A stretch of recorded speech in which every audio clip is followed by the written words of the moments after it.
Dr. Holmes, who's our founder, who wrote the Science of Mind textbook, has presented us with the concept of self as individualizations of spirit.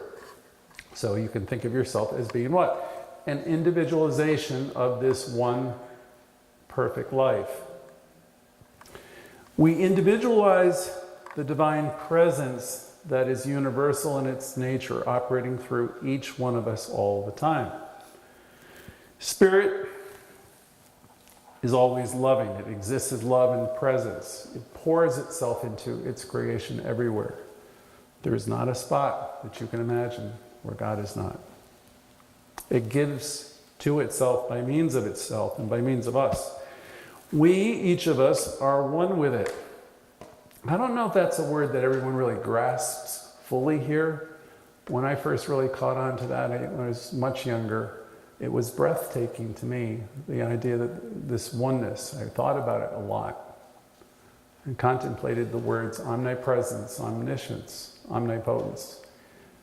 And I remember Carl Sandburg's poem, something like to see heaven in a wild flower and eternity in a grain of sand. You know, it's in everything equally, everywhere, wherever you can imagine. And as you're able to really allow yourself to contemplate the idea of oneness, for most people it fills you up with a sense of wonder and awe, and just the fact that you're awake potentially in this divine essence is really mind-blowing, and it quiets all the chatter. That is really what you do when you do a spiritual mind treatment. You go into that place. It can be called many things: a secret place, a place of this infinite knowing, the perfection of life. It's the recognition of that. And ours is a metaphysical movement, a new thought movement, and we are training ourselves always to see this perfection. Practitioners practice seeing the whole truth, the perfection, the love, the light that's always there. Now, the thing is, many of us have an operating system where that isn't what we see. Many people see situations and see problems, and they're not living in the world of spirit with an awareness. They're living in the world of spirit always, but they're not necessarily always what? Aware, awake, or conscious of it. So spirit is this presence always pouring itself into life, creating more and more out of itself and by means of all of us. There's an expression we use all the time in religious science, which is, God can't do for me what God cannot do through me. If my consciousness is messed up, meaning I'm in fear or lack or limitation, and I'm holding on that $5 bill because I don't think I'm going to get another one, or I'm holding on to whoever I'm living with because I don't think that there's nothing better for me. We do a lot of holding on to stuff. That would suggest in and of itself that we don't trust life. When you really trust life, you let it all go. Because you know, this person, this situation, this job, this whatever I am attached to, life is always in movement. So we want to learn how to increasingly trust life. That's one of Louise Hay's great contributions. She would say, trust life. So we approach this teaching full of a sense of love and the knowledge of presence that's everywhere, and we know that it operates through a law. Ernest Holmes, on page 26 of the textbook, mentioned that the great love of the universe must be one with the great law of its own being, and that we approach love through law. This, then, is the teaching, love and law.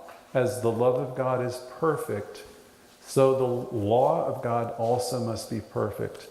We must understand them both. We don't get something for nothing here. I want you to hear that. We really don't get, it doesn't work that way. Now, I know everybody wants something for nothing. I don't mean you guys, but I remember teaching the same kind of classes in Florida years ago. And when the movie The Secret came out, I ran that movie for 23 weeks. I attracted everybody. I didn't keep everybody. The attraction is people want a better life. Don't you? I do. They want to have more health and better health and more wealth and greater self-expression. They want, that wanting, okay? And that's a good thing in a way because it gets them to come into a conversation of how to receive. And through our classes, we will suggest that you can have just about everything that you want, but it comes to you through an alignment with and a realization of what God is. See, that lesson comes to me in so many ways. You know, years ago I went into a recovery program and I was reminded by this gentleman, Chuck C., who wrote a book called A New Pair of Glasses. It's a famous AA book. He was the father to, most of you are too young to remember, Dr. Kildare. Remember that show? Chuck C. was his father. And he said, you know, I used to want fame. I wanted women.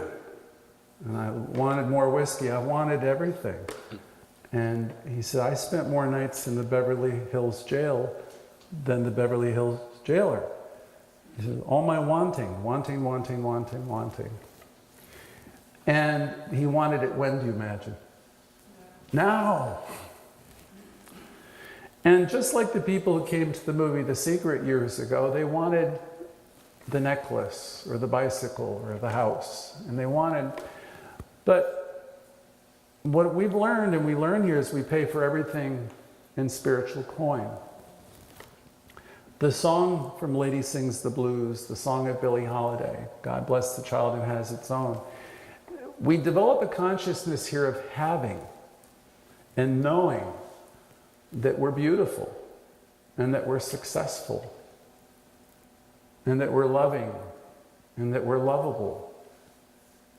And if you're not there yet, Thursday night, come to class.